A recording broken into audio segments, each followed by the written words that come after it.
¿Cómo les va? Vamos a hacer una presentación llamada Lentes y tapaojos en el arte del discernimiento. Es un título sugestivo porque en el ejercicio del discernimiento tiene un parecido con lo que es el ejercicio, el sentido de la vista cuando uno va de camino, cuando está yendo de un lugar a otro.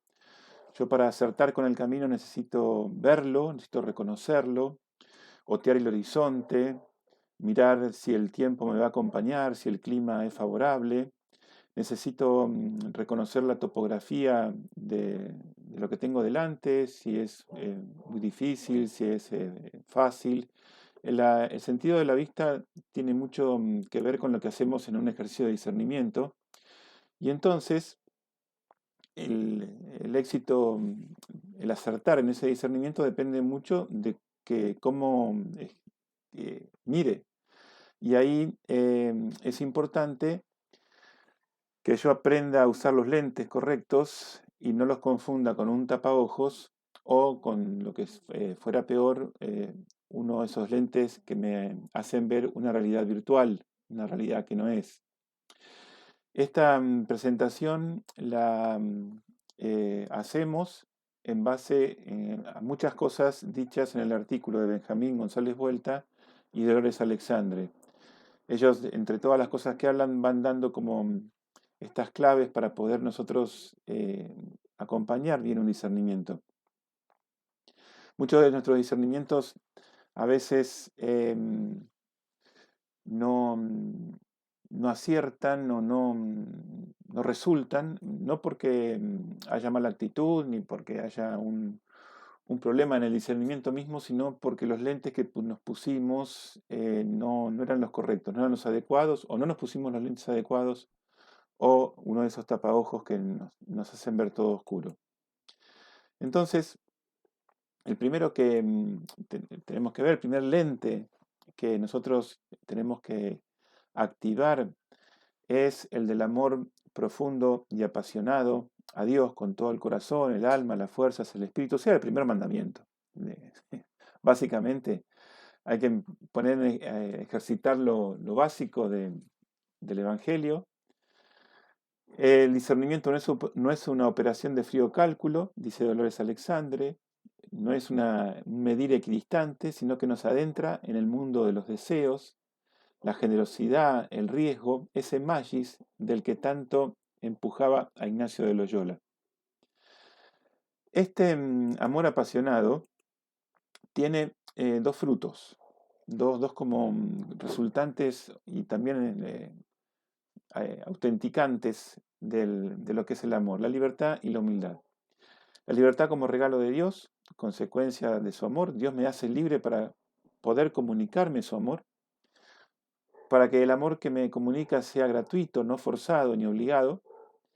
También libertad para abrirme y responder a la oferta del amor de Dios, para que mi respuesta sea realmente gratuita, no tampoco obligada ni como esclavo. La libertad fuera del amor no existe y el amor sin libertad ya no es amor. Y por último, la humildad, que es el sello de un amor auténtico.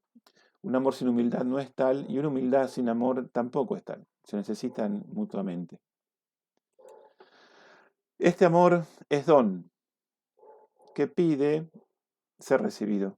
Entonces ahí viene como otro lente que es el vaciarme para poder recibir ese Dios que quiere volcar su amor en mí. Este vaciarme para ser llenado, paradójicamente. Y esto no es sencillo, requiere trabajo, requiere aprender a sentir, a pensar, reflexionar, considerar, mirar, examinar, probar, conocer, notar. Son todos verbos que Dolores Alexandre nos recuerda que están en el léxico de San Ignacio. También el aprender a recibir tanto amor supone de mí vigilancia, atención, experiencia.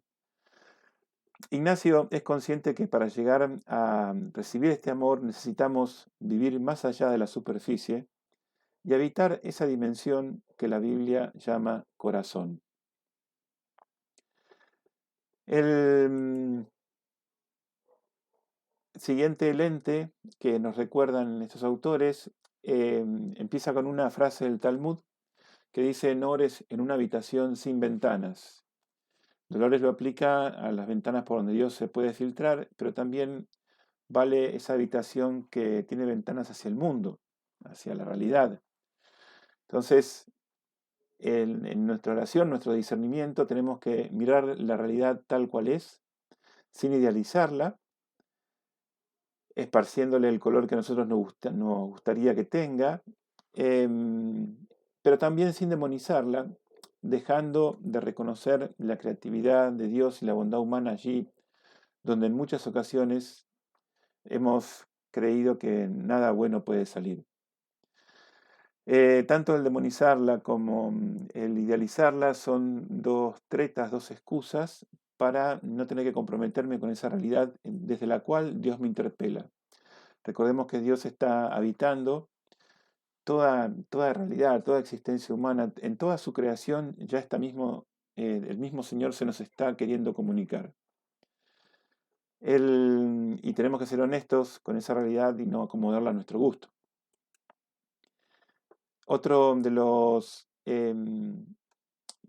autores, Benjamín González Vuelta, dice que de toda esa realidad hay un lugar privilegiado en el cual se nos comunica a Dios, que son los pobres, las periferias existenciales, donde aparentemente no puede surgir ningún futuro nuevo de vida para nadie, donde solo aparece en la superficie el descalabro humano.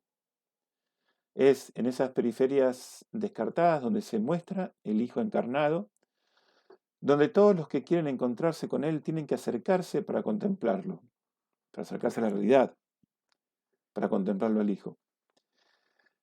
Y al mismo tiempo es desde esas periferias desde donde debemos mirar el resto del mundo, el resto de la historia, con la misma salvadora de Jesús.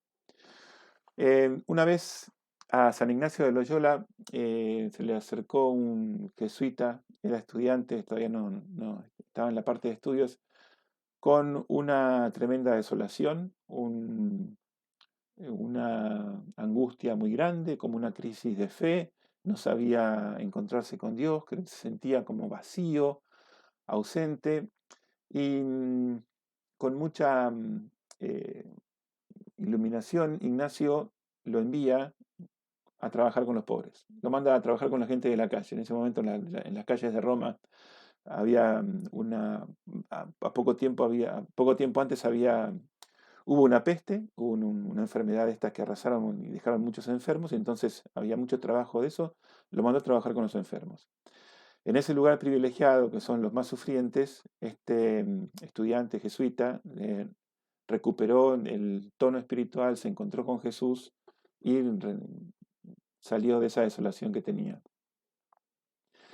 La siguiente lente es ser conscientes que el discernimiento no se hace en solitario.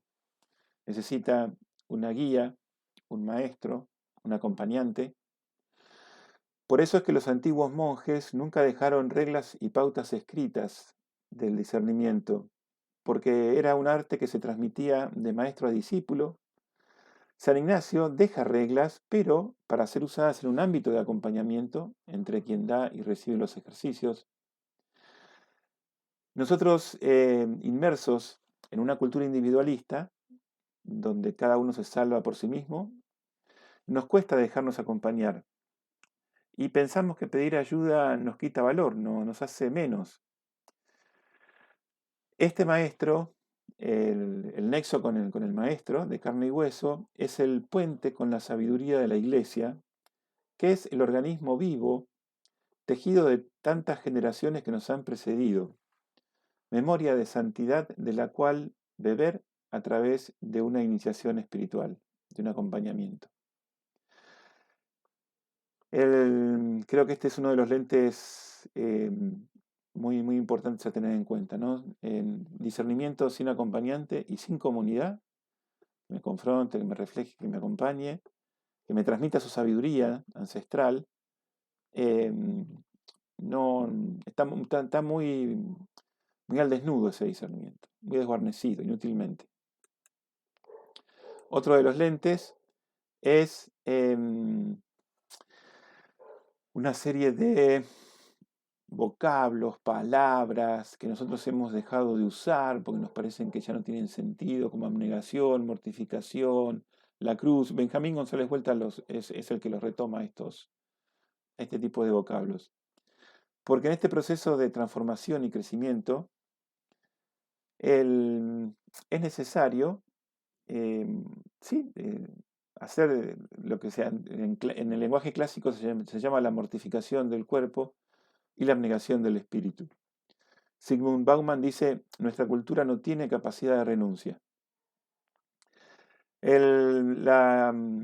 No hay verdadera libertad interior sin este tipo de renuncias, sin abnegación, sin cruz.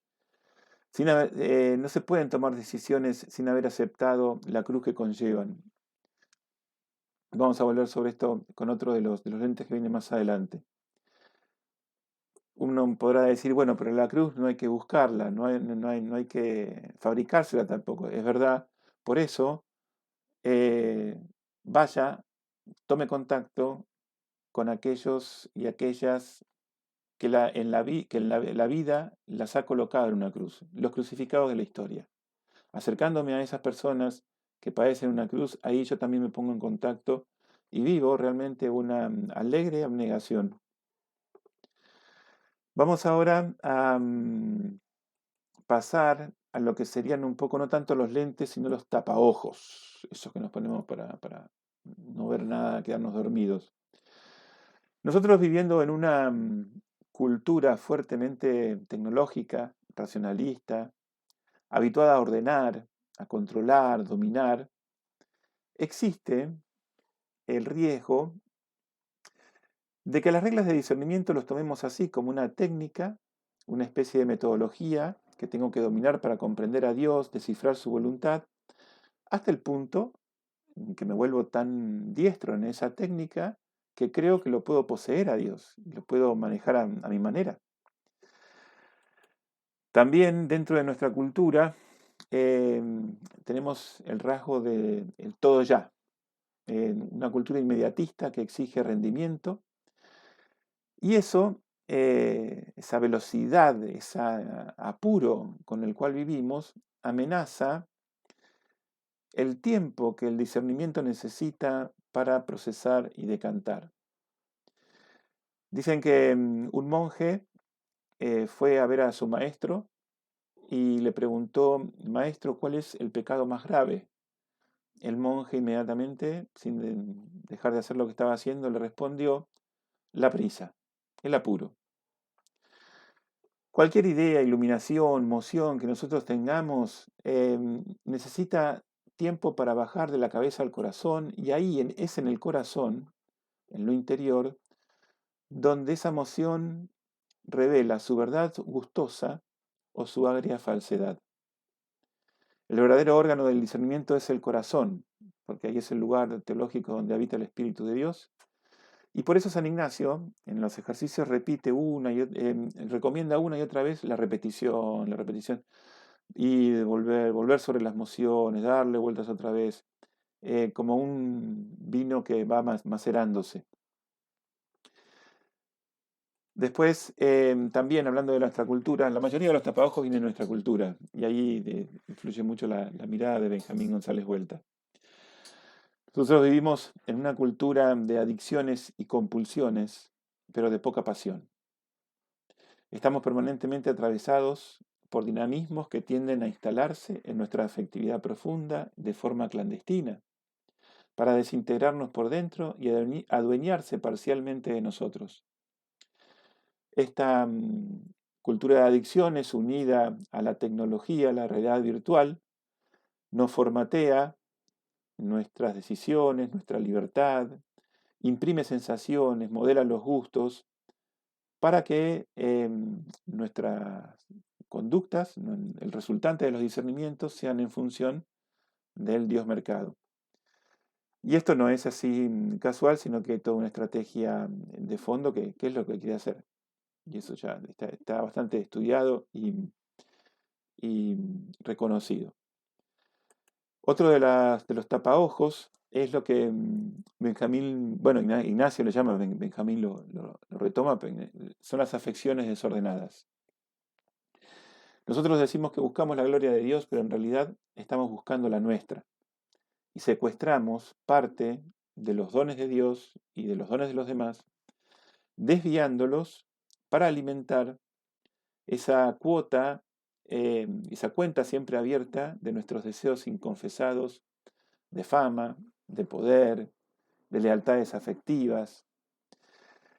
Las, Ignacio tenía mucha atención con esto del tema de las afecciones desordenadas. Es lo que más le preocupaba dentro de un proceso de ejercicios, porque sabía que fácilmente llegan, se presentan camufladas de ángel de luz, de fervores, ideales, y cuando toque acompañar a alguien poseído, empapado de algún tipo de afección desordenada, hay que armarse de mucha paciencia, de ser muy delicado, porque el acompañante nota y reconoce que hay un desorden. Son todas cosas buenas, son todas cosas bien intencionadas, pero donde se nos filtran y se nos camuflan como deseos inconscientes del ego, de apropiación, de posesión, de fama, de todo eso que es el mundo del ego. El que acompaña se da cuenta, el que lo vive es el último en darse cuenta. Entonces, y uno de los signos de que se vive un fervor indiscreto, una afección desordenada, es que rechaza todo consejo. Entonces, como acompañantes, hay que ir muy lentamente, muy despacio, con mucha paciencia, porque hasta que por gracia de Dios nos sale de ahí, uno lo reconoce, eh, se traba todo. De hecho, Ignacio decía, en los ejercicios lo dice, que si uno está afectado desordenadamente por algo, no haga ningún discernimiento. Ignacio dice, usted detenga la máquina, pare acá, trate de ponerse indiferente, o sea, disponible, trate de liberar su libertad de esto que los tiene así tan desordenado, tan afectado desordenadamente, y luego después entre a tomar decisiones. Pero no tome decisiones afectado por este desorden porque va a salir mal. No tiene buen pronóstico eso. Bien, Benjamín también, como dice acertadamente, nota que hay afecciones desordenadas no solo personales, sino también colectivas, comunitarias, culturales. Por ejemplo, cuando se privilegia la propia familia por encima del Evangelio, eso le pasaba a Jesús, tuvo que decir una palabra a Jesús sobre eso. Y más actualmente cuando nosotros privilegiamos a los de mi clase, a los de la cultura que pertenezco, a la gente como uno, por encima del bien común y de necesidades que son más importantes, más urgentes, pero yo como que naturalmente ya estoy como activado a favorecer, a privilegiar a la gente como uno. Esto es muy común. Para organizar y ordenar el mundo de los gustos y de las afecciones, necesitamos mucho trabajo de abnegación de esa legión de creencias, gustos, preferencias, patrones culturales, matrices familiares con las que se nos han constituido a lo largo del tiempo. Y esta palabra de abnegación es como dice Jesús, o sea, si no negamos de raíz eh, todo esto, no podemos seguirlo a Él, no podemos ser sus discípulos y discípulas. Luego también tenemos otro de los tapaojos, que es, esto se presenta muy frecuente, y esto ya no es ni de Benjamín ni de nuestra Dolores, algo por ahí dicen, pero aquí yo pongo un poco de mi experiencia. Es cierto que necesitamos conocimiento propio, y para eso nos valemos de las ciencias modernas, la psicología, otras ayudas más de desarrollo humano. Ahora, sin el horizonte místico sin el centro en Jesucristo, sin ese amor, el primero de los lentes que vimos, sin el amor así apasionado por Él, fácilmente ese conocimiento propio se nos convierte en el centro, porque es atractivo, es fascinante, abre todo un mundo, pero me empieza como a centrar en un perfeccionismo psicológico, como de plenitud y realización humana. Décadas pasadas, bueno, en el siglo pasado, sí, el perfeccionismo estaba puesto en lo moral. Ahora mutó. No es que dejamos de buscar el perfeccionismo, pero mutó de lo moral a lo psicológico. Y eso, pero eso no puede ser como el centro. Necesita el horizonte místico. Después, otra de los tapaojos es cuando nosotros confundimos libertad con autosuficiencia. Es verdad que Dios nos quiere libres, para eso nos dio la libertad.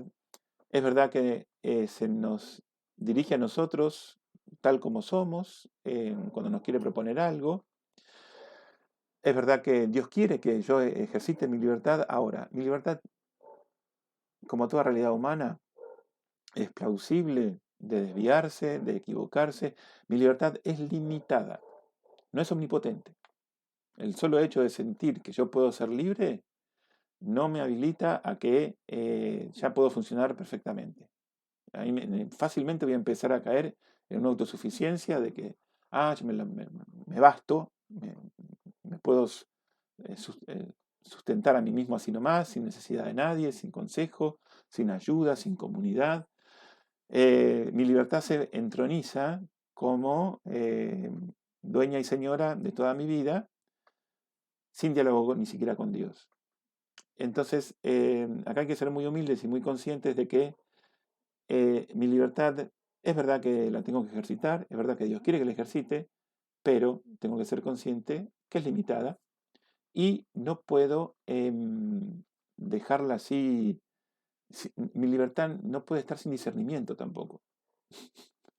Tengo que ser libre para discernir, pero el discernimiento tiene que activarse sobre la libertad. De esto trata mucho también Ignacio, sobre todo en la meditación de los binarios. Eso sí lo decía Dolores. Por último, uno de los tapaojos muy comunes también de nuestra época, nuestra cultura. ¿Se acuerdan que Jesús decía que en una frase dice que el sí sea sí, el no sea no? Bueno, sí y no son dos palabras fundamentales de una existencia sana. Hay que saber decir, ser muy, muy concretos, muy claros en qué es lo que le digo que sí, qué es lo que le digo que no. Pero en nuestra cultura cambiante hay mucha tendencia a decir sí a lo que escogemos, pero sin dejar de decir no a lo que dejamos. O sea, quiero todo. Voy a querer esto, pero por las dudas no dejo de renunciar, no dejo de decir no a lo que tengo que dejar. De manera que queda una puerta abierta ante cualquier eventualidad. Una tapajera importante. Lo que tanto Dolores Alexandre como Benjamín lo repiten, lo dicen por ahí con unas palabras o con otras, es este engranaje, esta articulación que tiene que estar siempre entre oración, esas manos de un monje, son manos de un monje zen que están orando, bajando hacia la derecha de la pantalla el discernimiento, como que acerca una lupa a todo mi mundo, todo lo que pasa, y el acompañamiento. Cuando dejo de vivir alguna de estas tres claves, alguna de estas tres dimensiones, tanto es la oración como el mirarme, el examinarme, el discernir, como el de acompañamiento, entonces se desbaratan las otras, como que pierden pie. Tienen que ir siempre una junto con la otra. Se necesitan, se requieren mutuamente. Bueno, esto ha sido la presentación como refuerzo, como ayuda para profundizar en este módulo del diplomado. Así que muchas gracias y ánimo con los lentes, tapaojeras y mucho cuidado con esos lentes de realidad virtual.